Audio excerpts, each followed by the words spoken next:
Queridos, Deus separou um tema para nós nessa noite. E o tema dessa noite é quando Deus se cala. Quando Deus se cala. Interessante que em muitos momentos a Bíblia nos orienta, nos ensina e nos mostra que Deus se calou. E talvez há pessoas aqui que estão passando por provas, estão passando por lutas, e muitas vezes começa a questionar, falar, tentar ouvir Deus, e Deus tem se calado para você. Deus tem se calado. E nós vamos tentar aqui aprender juntos o porquê que muitas vezes Deus se cala para mim e para você. Por que muitas vezes nós procuramos respostas, nós procuramos soluções, nós procuramos maneiras e formas de resolver alguns problemas, algumas situações, e consultamos Deus e, por incrível que pareça, Deus se cala. Deus fica mudo, Deus fica calado. Abram as vossas Bíblias em Salmo 83, verso 1. Olha o que a palavra de Deus diz em Salmo 83, verso 1. Isso é um cântico, isso é um louvor, e ao mesmo tempo uma oração. Ó Deus, não te cales, não te emudeça, nem fiques inativo, ó Deus. Queridos, quem escreveu esse Salmo 83, na realidade é um cântico,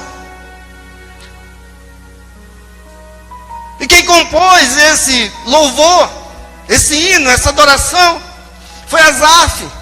Asaf era uma espécie de obreiro-vito nos dias de hoje, ele era líder de louvor do templo de Jerusalém nos dias de Jeosafá. E aqui Asaf, esse ministro de louvor, porque eu não sei se você sabe, mas salmos, ele significa louvor. Ele está falando, ó Deus, não te cales, não te emudeças, nem fiques inativo, ó Deus. Ele está falando, Deus, nós precisamos de uma fala sua, nós precisamos ouvir a sua voz, nós precisamos que o Senhor fale conosco. E Asaf, ele escreve esse louvor, essa oração, esse hino, no período em que Jeosafá, ele é sitiado.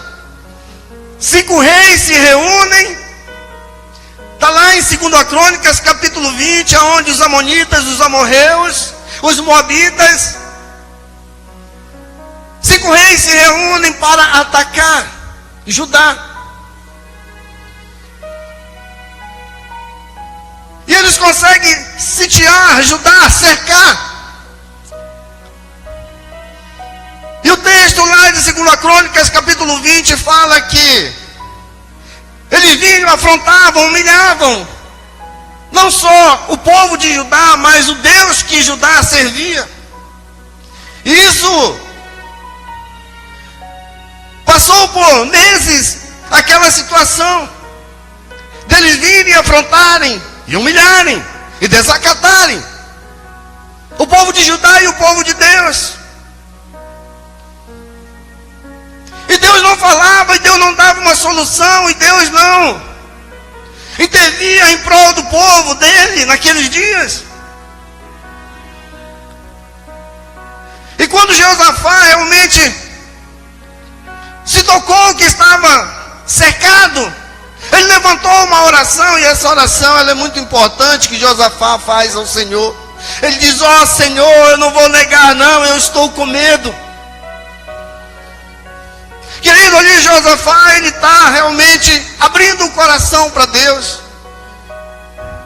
Ele não está ali querendo se passar com um homem de uma fé extraordinária, excepcional. Ele não está ali querendo se passar pelo super-homem. Ele está falando de coração aberto, com franqueza. Ele está sendo realista com Deus, dizendo, olha Senhor, eu estou com medo. Porque até então o Senhor não falava. Porque até então Então o Senhor tinha ficado calado. Mas se você for acompanhar o texto de 2 Crônicas, capítulo 20, a palavra de Deus fala que foram meses eles afrontando, eles humilhando e eles ameaçando o povo de Judá e automaticamente o Deus de Judá também. Ao ponto que Asaf se levanta, preocupado de ver o rei ali clamando, falando que estava comendo, orando, com medo e orando a Deus. Asaf se levanta e compôs essa oração, esse louvor, e fala para Deus: Senhor, por que o Senhor se calou? Por que o Senhor continua em silêncio? Não se cale, não fique impassível, haja. Asaf também estava incomodado, preocupado, porque já tinham se passado meses e o povo de Deus sendo afrontado, sendo cercado, sitiado, sem poder se mexer, sem poder se locomover, sem poder sair, sem poder trabalhar, sem poder fazer algo em prol do reino, em prol de Deus, em prol deles mesmos. E Asaf levanta e diz: ó Deus, não guardes silêncio, não te cales, nem fique impassível. E a palavra de Deus fala que Deus levantou um profeta e veio e profetizou a Josafá. E o profeta falou: olha, não temas, Josafá, porque essa peleja ela não é tua não.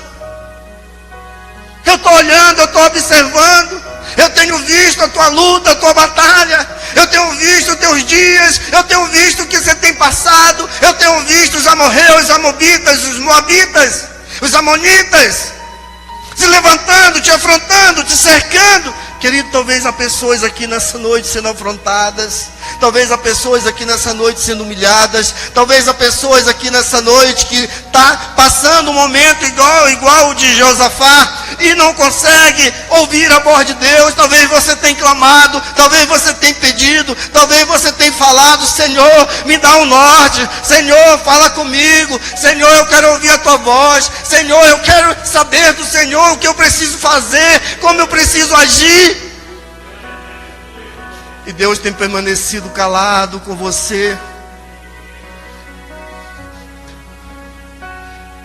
Josafá recebeu uma palavra profética, ao qual disse: não temas, porque essa peleja não é sua, essa peleja é minha. Eu que vou lutar, eu que vou guerrear, eu que vou vencer, eu que vou derrotar, eu que vou humilhar. Sou eu. Sabe, querido, mas o interessante que eu vejo nisso tudo é que nós precisamos aprender a andar diante do silêncio de Deus. Nós precisamos aprender a caminhar. Eu estou lendo um livro agora de um doutor, escritor norte-americano, chama Jeff Lewis. E ele fala 3 motivos para que Deus possa se calar para mim e para você. Ele disse que há 3 razões quando Deus realmente se cala para nós. E uma da razão, querido, que ele enfatiza é quando Deus se cala, é porque Ele quer ensinar algo para mim e para você. A primeira coisa que ele menciona em seu livro, que quando Deus se cala é porque Ele quer ensinar algo para mim e para você. É porque Ele se calou, porque Ele quer que você aprenda a andar com Ele. Não por vistas, mas pela fé. Ele quer que você aprenda a andar com Ele, querido, no silêncio dEle, somente no sussurrar dEle, somente no sopro do Espírito dEle. Ele quer te ensinar algo, e isso me chama a atenção, porque 1 Reis capítulo 19, a Bíblia fala de um homem chamado Elias, um profeta, que esse homem vinha guerreando, esse homem vinha fazendo e operando milagres sobrenaturais naqueles dias, encarando reis, rainhas. Mas chega a um certo ponto ao qual esse homem é ameaçado de morte por Jezabel. Jezabel falou que queria lhe matar. E uma ameaça daquela mulher, uma mulher insana, uma mulher mundana, uma mulher que não tinha nenhuma intimidade com Deus Altíssimo, mas levou Elias para uma depressão. O texto me diz que Elias, ao ser ameaçado, quando Jezabel falou que iria matá-lo, Elias foi e se confinou em uma caverna. É interessante, sabe, que Deus, isso aí é o retrato, querido, de um crente angustiado. Isso aí é o retrato de um crente que está deprimido, está com medo, está triste, está abatido, está frustrado. E a Bíblia diz que Elias, ele confinou-se em uma caverna. E lá ele ficou. E de repente ele começou a falar: Deus, eu quero morrer. Eu quero a morte da mesma forma que os meus pais morreram, eu também quero morrer. E ali naquela caverna, o texto me diz que ele olhou, saiu para fora e olhou, e de repente veio um vento impetuoso, uma tempestade, que ela vinha destruindo tudo, derrubando as árvores, derrubando tudo que tinha pela frente. E logo Elias pensou e falou: Deus está nessa tempestade, está nesse vento. Só que a palavra de Deus fala que Deus não estava nessa tempestade e nesse vento. E de repente Elias olhou, ao passar aquela tempestade, ao derrubar tudo, acabar com tudo, Elias olha novamente e vem um terremoto em direção da caverna, em direção dele, um terremoto superpotente, abrindo crateras, quebrando rochas e destruindo tudo. Elias logo falou: Deus está nesse terremoto. E o texto me diz que Deus não está nesse terremoto. E Elias adentrou a caverna e em seguida saiu e olhou, e lá veio uma saraiva, uma chuva de fogo. E Elias já tinha tido uma experiência com Deus e sabia que Deus muitas vezes trabalhava em situação com fogo. E logo Elias viu aquela saraiva queimando, aquela chuva de fogo queimando a mata, queimando tudo. Elias logo disse: Deus está no fogo. E o texto me diz que Deus não estava no fogo. E Elias entrou novamente para a caverna. Segunda Crônica, 1 Reis, capítulo 19. E lá se vem uma brisa suave. Aí Elias não saiu mais da caverna. Elias disse: se Deus não veio no vento, se Deus não veio no terremoto, se Deus não veio na saraiva, Ele não vem nessa brisa suave. Eu nem vou sair da caverna. E não saiu.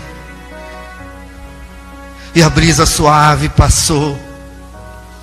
E Deus estava nela. E Deus colocou o rosto e falou: Elias, Elias, o que faz aí?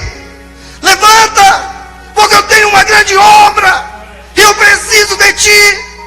Sai dessa caverna.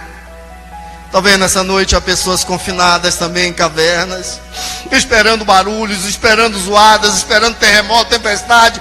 E Deus está vindo de uma maneira suave com a sua presença, e está sussurrando no seu ouvido e falando: eu estou contigo, levanta a cabeça, sai dessa situação, que eu quero realmente usar a sua vida de uma maneira sobrenatural.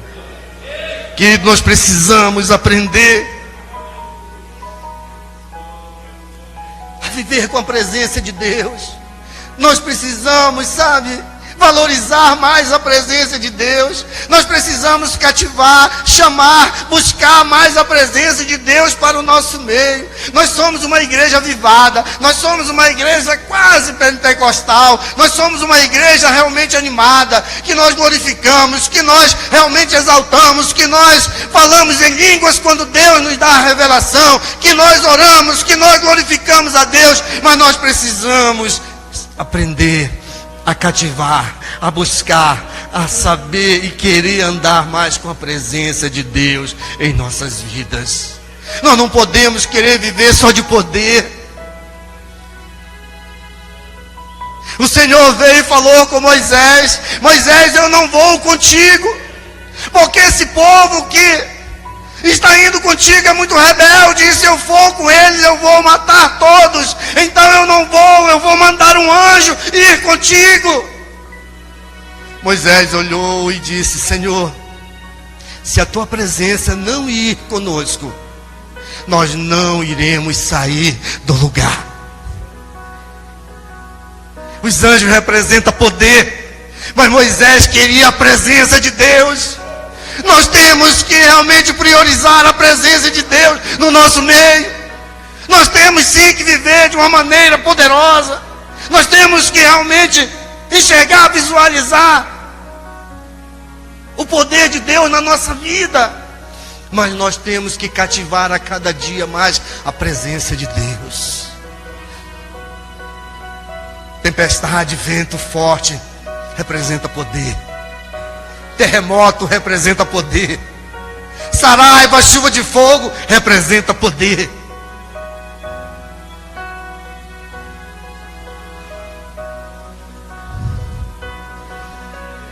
Mas a brisa suave representa a presença de Deus no nosso meio, queridos.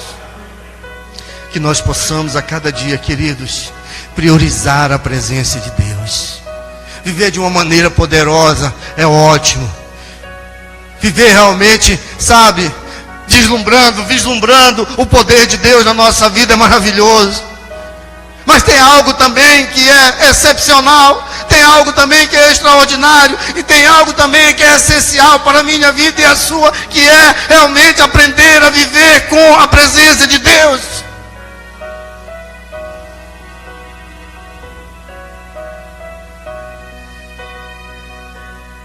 Nós precisamos aprender, querido,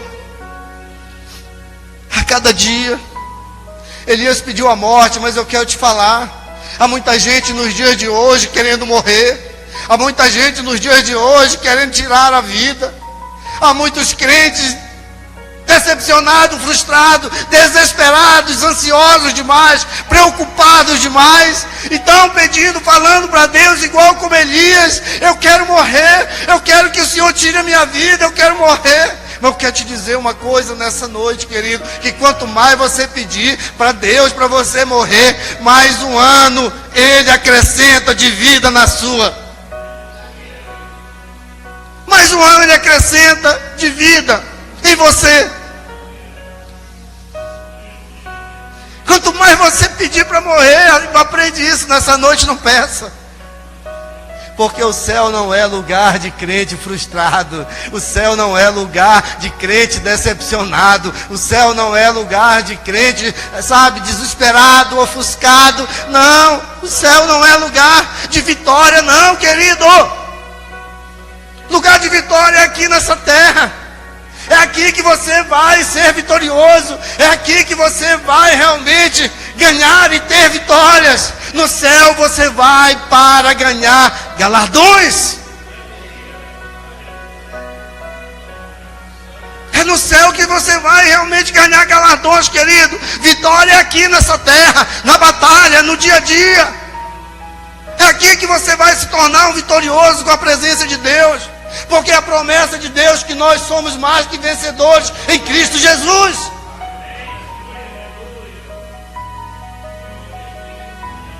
Jesus vai te levar quando você estiver tranquilo, em paz, sossegado, dizendo: vem Maranata, vem Senhor Jesus, me leva que eu estou preparado. Não, Ele não vai te levar em deprê. Ele não vai, porque Depois você tem que caminhar, pedir a graça, a misericórdia e avançar em nome de Jesus. Deus não vai te levar em tormento. Deus não vai te levar no meio da prova, não, querido. Sabe a segunda? Que o doutor Lewis fala para nós que nós precisamos entender, querido, é que Deus, segundo o doutor Lewis, ele fala que quando Deus se cala, Deus é o pajem, e na miragem você vê o ilusório, como se na realidade você estivesse contemplando algo, mas quando você chega lá para se certificar, para ver realmente se é aquilo mesmo que você está vendo, desaparece. Totalmente ao contrário de Deus. Você não vê, que você não consegue visualizar, mas quando você chega lá, Ele já está lá faz muito tempo, amém? Sabe, querido, Deus é totalmente ao contrário dessas coisas, e como Ele já está lá aguardando, eu começo a lembrar de Abraão. Interessante que esses homens de fé, eles tinham uma experiência, eles aprenderam uma técnica, uma maneira de caminhar com Deus, no silêncio de Deus, sem ouvir o falar de Deus, porque em Gênesis capítulo 12, Deus fala: Abraão, sai da tua terra, do meio da tua parentela, da casa dos teus pais, e vai para um lugar o qual eu te mostrarei, e ponto. E a palavra de Deus fala que logo em seguida Abraão foi e seguiu. Querido, a Bíblia não me mostra homens, profetas e mulheres de Deus chegando em Abraão. Abraão, vai, por quê? Porque eu já vejo, Abraão, tudo preparado para você. Eu já vejo você entrando na terra prometida.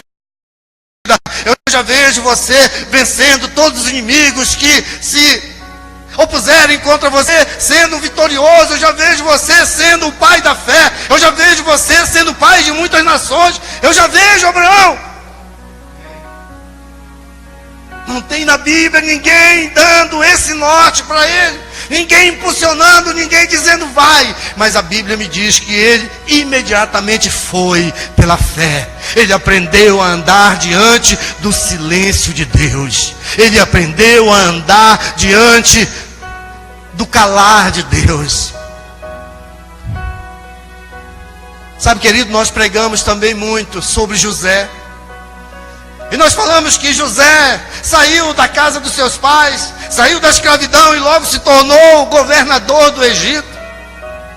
Querido, mas esses homens também, José aprendeu a andar no silêncio de Deus, querido, porque a Bíblia me diz que José saiu da casa dos seus pais com 17 anos.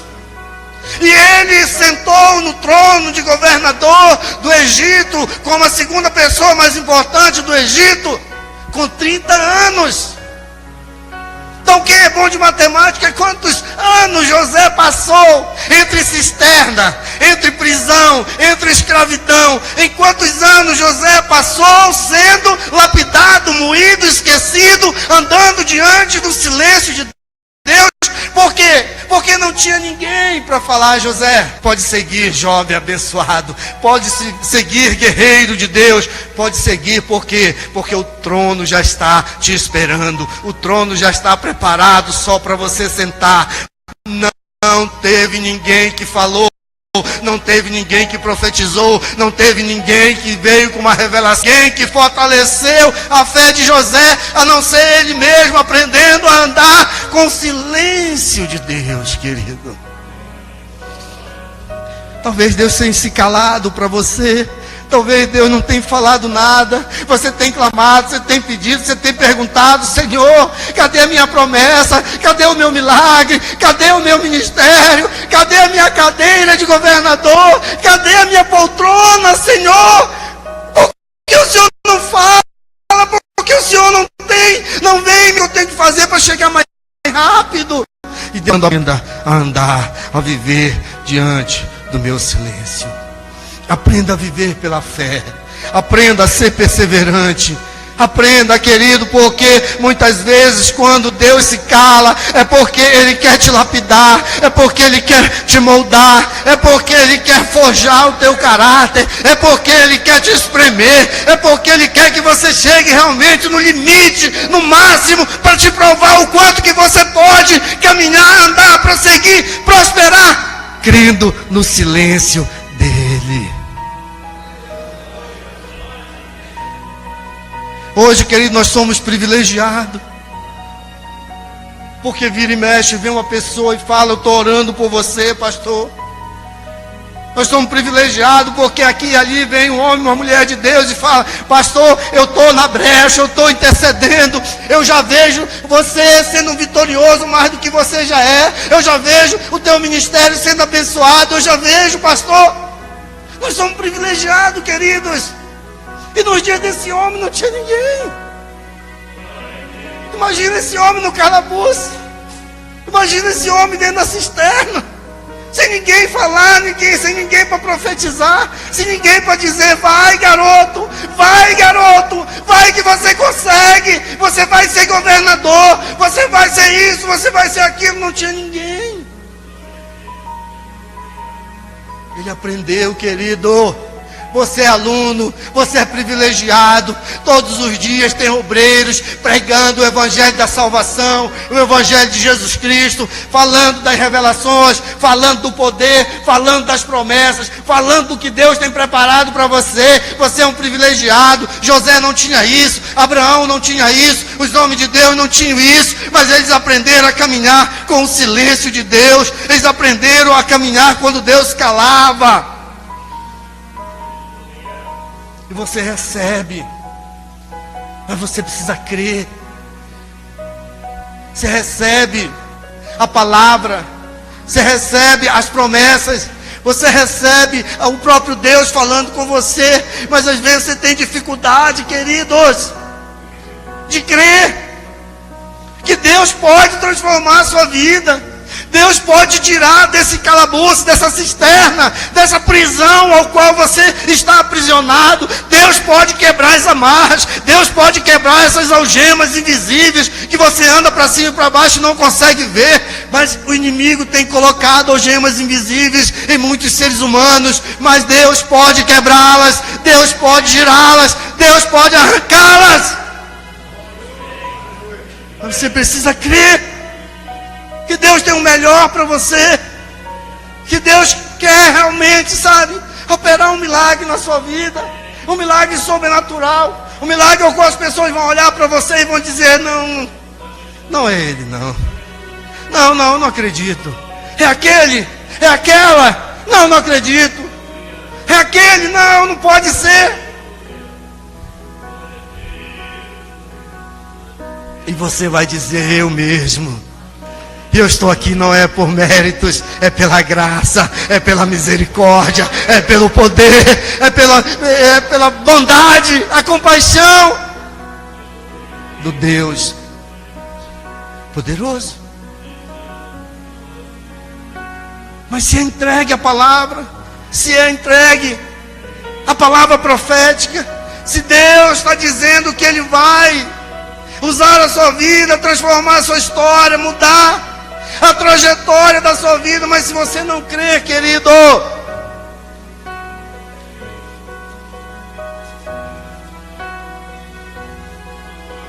não tem como. E você é privilegiado.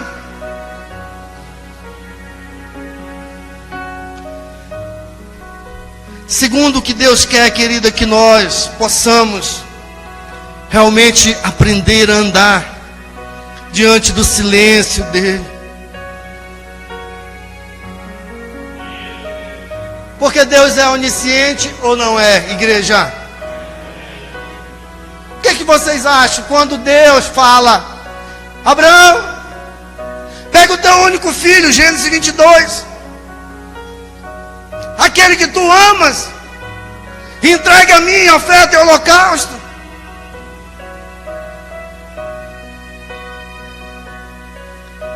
E Abraão ouvir a voz de Deus. Abraão sabia que aqueles não eram os métodos que Deus realmente recebia oferta em holocausto. Deus não recebia seres humanos, ele recebia só animais. Aquilo eram rituais e maneiras e costumes dos reis pagãos.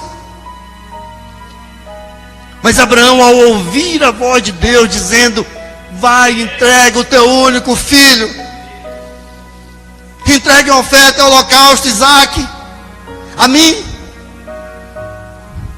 E o texto me fala que em seguida Abraão obedeceu e saiu com o seu filho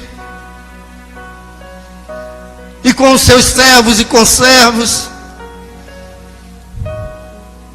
e o garoto com a lenha nas costas, o cutelo, o fogo. E quando chega ali no pé do monte Moriá, Abraão fala para os seus servos: vocês vão ficar aqui, eu vou subir com ele, e vocês vão ficar aqui orando enquanto eu subo, e logo em seguida nós voltaremos. O que Abraão está falando ali para aqueles homens? Olha, eu estou indo lá, mas eu creio pela fé, eu creio que nós vamos e nós voltaremos. Percebe a obediência com a fé? Percebe a obediência com a inteligência, com a fé com a inteligência? Porque Deus poderia muito bem pegar Ele próprio e fazer alguma coisa de mal com Isaque. Ele mesmo poderia fazer esse serviço todo.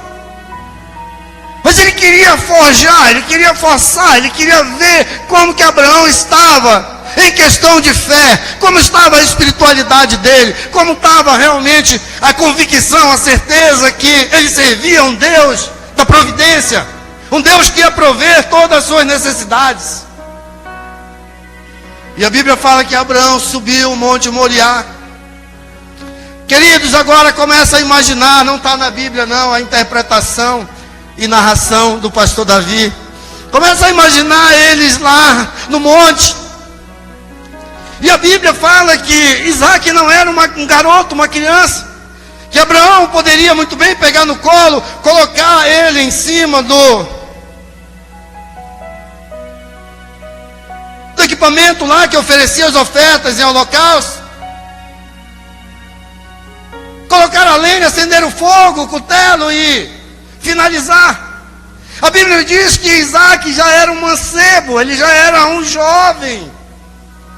Queridos, imagina o psicológico daquele pai. Quem é pai? Eu sou pai. Agora imagina a dificuldade que Abraão teve naquele momento, e teve que ter muito discernimento espiritual, muita calma, muita paz, para falar para Isaque o que ia na realidade acontecer, como que aconteceu, por que eles estavam ali, o porquê daquele momento. Porque o jovem já começava a desconfiar, a suspeitar, ao ponto de dizer: pai, mas como que é o negócio? Vamos oferecer algo lá em holocausto, em oferta em holocausto, cadê o cabrito? Eu estou aqui com a lenha, eu estou aqui com fogo, eu estou com o cutelo, e cadê o animal? E como Abraão ia explicar para aquele jovem: olha, meu filho, o Deus Todo-Poderoso, Yahvé, Ele apareceu para mim e a tua mãe Sara. Nós já éramos idosos, velhos de idade, nós tínhamos 90 e poucos anos, nós não poderíamos mais ter filhos, e Ele apareceu para nós. A tua mãe inclusive riu quando Deus falou que nós iríamos ter você, e você seria Isaque, o filho da promessa. Só que em 3 dias agora atrás, Deus apareceu para mim e falou que era para mim oferecer você, o meu único filho, o filho que eu amo. É oferta, é holocausto a Ele. Você consegue imaginar? Você que é pai, você que é ser humano, não precisa ser pai não. Um pai tendo que relatar aquilo para um filho. Como estava o psicológico de Abraão? Como que aquele jovem ficou ali com a sua mente? Abraão, com certeza, ao falar, as lágrimas escorriam sobre a barba. Nós podemos imaginar o velho Abraão trêmulo, tendo que compartilhar aquilo com o seu único filho, aquele que ele o amava.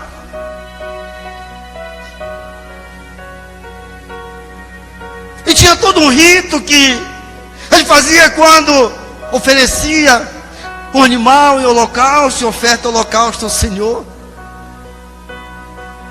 Isaac, como já era jovem, ele já tinha visto seu pai fazendo aquilo muitas vezes com o animal. Ele pegava um cutelo, um equipamento feito com apontado, feito com ferro ou pedra naqueles dias. E Abraão já muitas vezes na frente de Isaac tinha enfiado aquele cutelo no pescoço do animal e o sangue espirrava e Isaac começou a imaginar aquela cena. Ele vai fazer isso comigo. E Abraão também ficou triste, ficou abalado, abatido, emocionalmente falando.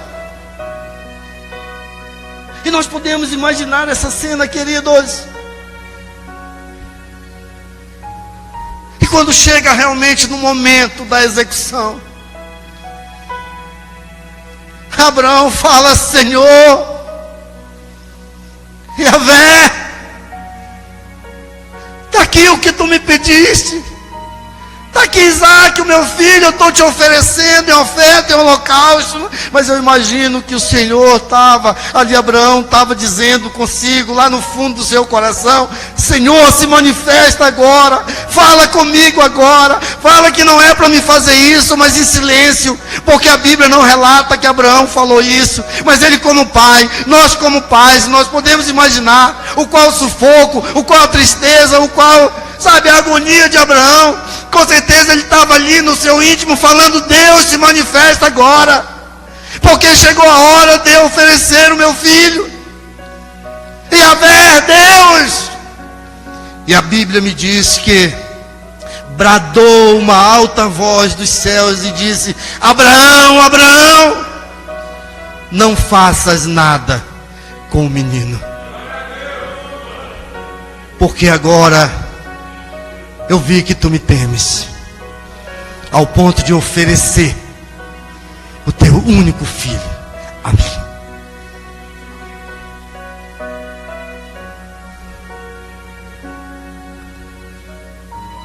Vira de costas, Abraão, e olha o cabrito. Sabe o que Deus está falando para Abraão? Abraão, aprende a andar no meu silêncio. Sabe o que Deus está falando para você nessa noite? Aprenda a andar no meu silêncio. Aprenda a andar quando eu me calar. Aprenda a andar comigo pela fé, não por vistas.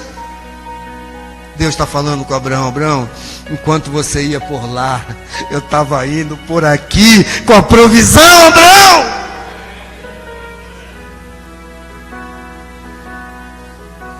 Querido, às vezes, enquanto você está guerreando por ali, Deus está indo por aqui, provendo, alinhando, pontuando, intervindo por você e não deixando o inimigo ceifar a sua vida.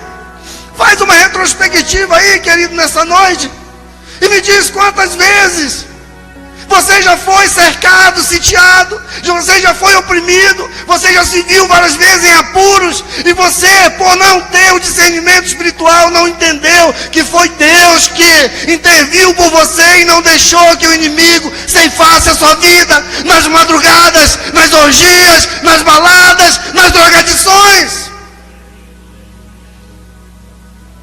Porque enquanto você estava correndo por lá, Deus estava indo por aqui e dizendo: não toca, não faça nada com o menino, não faça nada com o menino.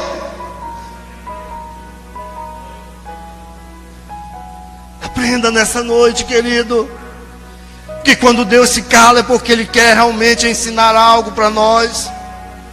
Quando Deus se cala é porque Ele quer te levar ao seu limite.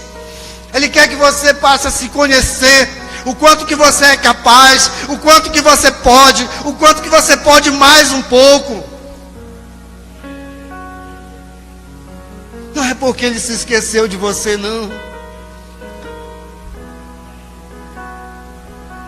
Aprenda uma coisa nessa noite, queridos, que Deus não fala com você e nem comigo durante a prova.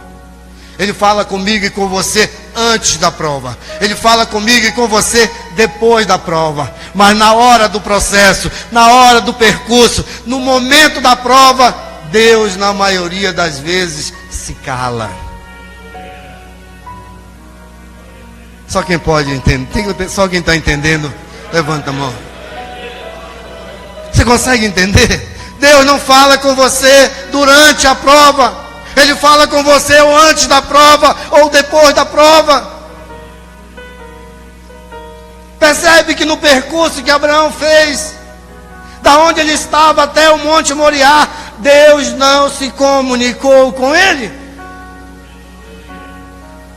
Durante a trajetória da prova, mesmo Deus vendo aquele homem de Deus, aquele homem ali sofrendo, aquele homem ali triste, aquele homem sem saber o que fazer, desesperado, porque ele ia tirar a vida do seu filho. Mesmo assim, Deus não se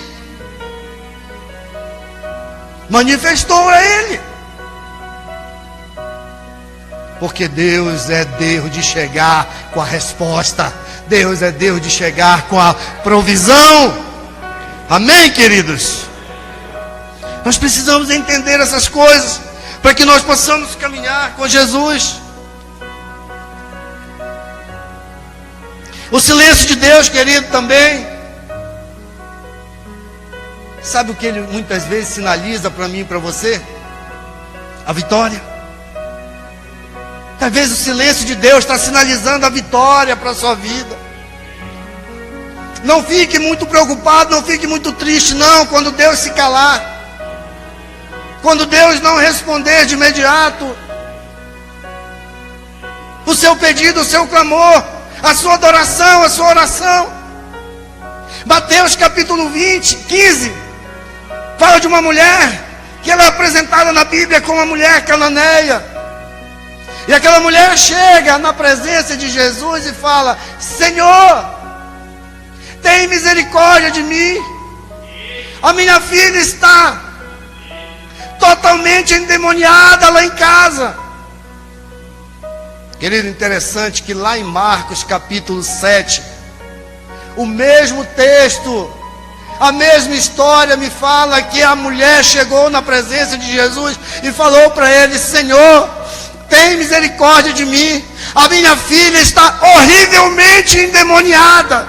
Querido, pensa no desespero daquela mulher, pensa na angústia daquela mulher, pensa na urgência que aquela mulher estava de uma resposta. E o mesmo texto me diz que Jesus, ao ouvir aquela mulher, ficou calado, não falou nada. Ao ponto daquela mulher continuar insistindo, gritando, e os apóstolos começaram a falar: mestre, despede essa mulher, porque ela já incomoda, ela vem gritando atrás de nós. Queridos, eu não sei se você conhece ou já viveu uma cena como essa, que você dobra o joelho e começa a orar: Senhor, manda poder, Senhor, manda a minha bênção, Senhor, opera um milagre na minha vida. E logo do seu lado tem alguém ajoelhado e fala: não adianta tu incomodar, não vai acontecer na tua vida, não. Você já passou por um momento desse? Você conhece alguém que profetou isso na sua vida?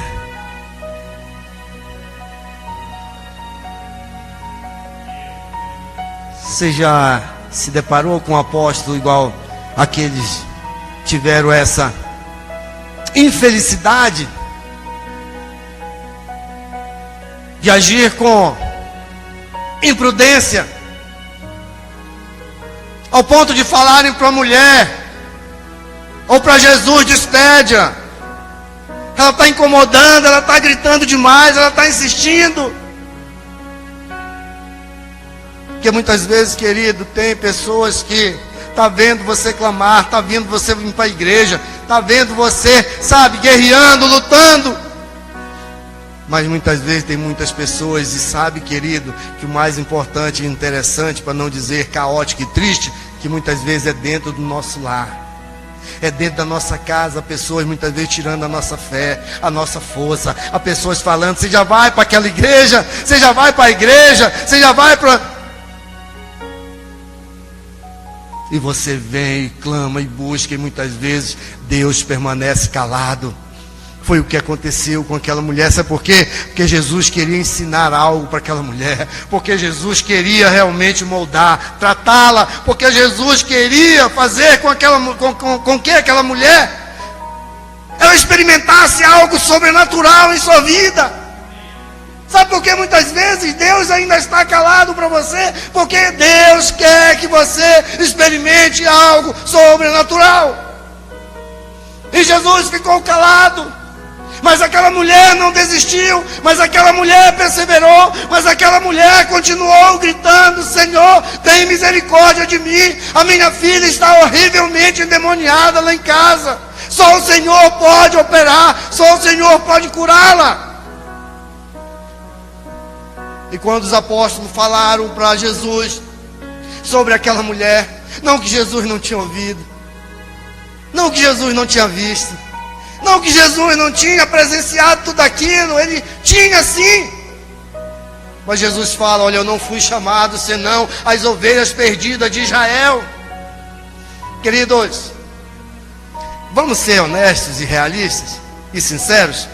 Jesus tirou aquela mulher, sim ou não? Ele tirou aquela mulher. Ali ele está falando: olha, eu não posso te atender. Agora não, eu não posso. Eu não vim a não ser somente para as ovelhas perdidas de Israel. Ele tirou a mulher grande. Querido, muitas vezes nós somos contrariados dentro da igreja por pouca coisa. E nós saímos da presença de Deus e nós fugimos da presença de Deus. Sabe o que aquela mulher fez ao ser contrariada por Jesus? Ela se prostrou, ela se ajoelhou, ela rogou, ela clamou e ela continuou pedindo. Ela se prostrou, ela se jogou aos pés de Jesus. Eu consigo imaginar aquela mulher beijando, aquela mulher, sabe, falando e abraçando Jesus e pegando o Senhor. Ali estavam todas as esperanças dela. Ela viu que ali realmente ela estava diante de um Deus, de um Senhor, do Todo-Poderoso, de alguém que poderia resolver o problema dela. É isso que você tem que enxergar em Jesus. É isso que você tem que ver em Jesus. Que Jesus é realmente, sabe, o último recurso que provavelmente você tenha. Ela se prostrou, ela se humilhou, ela se jogou. Sabe por quê? Porque ela queria o milagre. E quando a gente quer o milagre, a gente deixa Jesus tratar a nossa vida. E ela continuou, e Jesus novamente volta a tirar aquela mulher. Porque Jesus falou: olha, não é bom dar os pães das nossas crianças aos cachorrinhos. Sabe o que Jesus estava falando para ela? Olha, eu não posso conversar, eu não posso agir, eu não quero, eu não posso, eu não tenho tempo. Você é grega, você é gentia, você é cirofenícia, você não é hebreia. Eu não posso. Mas aquela mulher, com tanta humildade, porque ela queria o milagre, ela continuou prostrada. E eu consigo vê-la falando: Senhor, mas eu tenho um cachorrinho de estimação lá na minha casa. E ele sim, ele come sim das migalhas que caem da mesa. Ele come, Senhor. Senhor Jesus, me dá pelo menos o resto. Eu quero pelo menos o resto, Senhor. Mas eu quero a tua bênção.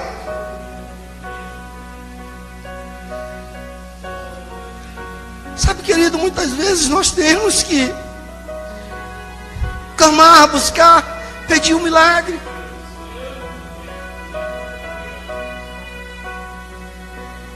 Aquela mulher, ela fez algo diferenciado naqueles dias. Ela antecipou até a sua salvação. Ela estendeu a sua salvação, porque ela não era hebreia, ela não era de Israel, ela era de nação diferente. Ela antecipou a sua salvação ao ponto que Jesus falou: mulher, eu nunca vi uma fé tão grande, enorme, diferenciada. E por causa disso, mulher, seja feito tudo o que desejas. Consegue imaginar, querido, essa cena? Eu viajo na Bíblia. Eu viajo porque é o que a Bíblia me diz que ocorreu. É o que a Bíblia me diz que aconteceu. Eu viajo nesse meu Jesus. Eu amo esse meu Jesus. Porque Ele sempre chega com a provisão. Das vezes, querido, Deus tem se calado, não é para te maltratar não, para te humilhar não. Ele não tem falado com você porque Ele quer te ensinar até que ponto você pode ir confiando nele. Ele quer te ensinar até que ponto você pode ir confiando nele. Porque às vezes você pensa, imagina que você pode ir somente até essa coluna, querido. Porque você não está ouvindo a confirmação. Porque você não está ouvindo Deus falar, Deus confirmar, Mas Deus tem se calado porque Ele quer te mostrar o quanto você pode ir, o quanto você pode avançar, o quanto você pode crescer, crendo nele e no silêncio dele. Aprenda, queridos, não é o poder, não é a tempestade, não é a zoada, não é o terremoto, não é essa raiva. Às vezes Deus quer trabalhar na sua vida com uma brisa suave, querido. Uma brisa suave.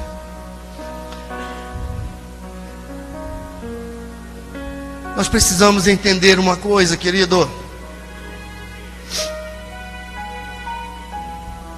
Que Deus tem se calado muitas vezes para você, sabe por quê? Porque Ele está preparando um cenário para você. É porque Ele está mandando construir arquibancadas para você. Sabe para quê? Para que os seus inimigos sentem, para que possa ver a sua vitória. Muitas vezes nós falamos: Senhor, mata os meus inimigos, tira os meus inimigos, amarra os meus inimigos, mata os meus inimigos. Lembra do salmista? Senhor, prepara para mim uma mesa na minha presença diante dos meus inimigos. Tem que matar não, querido. Ele tem que ficar vivo para ver realmente a sua vitória. Ele tem que ficar vivo para ver o poder de Deus se manifestando e operando e agindo na sua vida.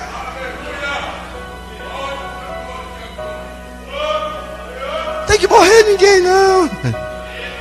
Tem que viver. Tem que viver, querida. Amém, querida? Quando Deus se cala, ou Ele quer te ensinar alguma coisa, ou Ele quer fazer com que você veja quem realmente Ele é. Quando Deus se cala, Ele quer te ensinar a andar no silêncio dEle. Quando Deus se cala, Ele quer te falar que Ele está sinalizando a sua vitória. Quando Deus se cala, é porque Ele quer te mostrar o quanto você é capaz, o quanto você pode caminhar, agir, se libertar, ser salvo, ser usado por Deus. Deus é luz, mas Ele pede para mim e para você que aprendamos a andar com Ele no meio das trevas. Que muitas vezes nós nos apavoramos com pouca coisa, com problemas, com ansiedades, com medos, receios. E Deus está falando: eu estou contigo, não temas. Porque essa peleja não é sua, essa peleja é minha. Talvez você tenha pelejado, lutado, guerreado, pensando que a peleja é sua.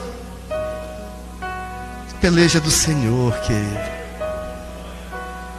Sabe por que você está vivo?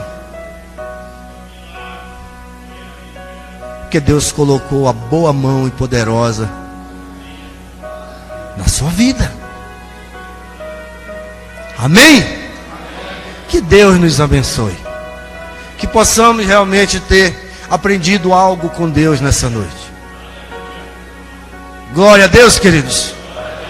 Só quem pode aplaudir Jesus, aplauda Jesus, aplauda Jesus, aplauda mais forte que Ele merece. Aplauda Jesus, glória a Deus. Glorificado seja o nome do Senhor, aleluias.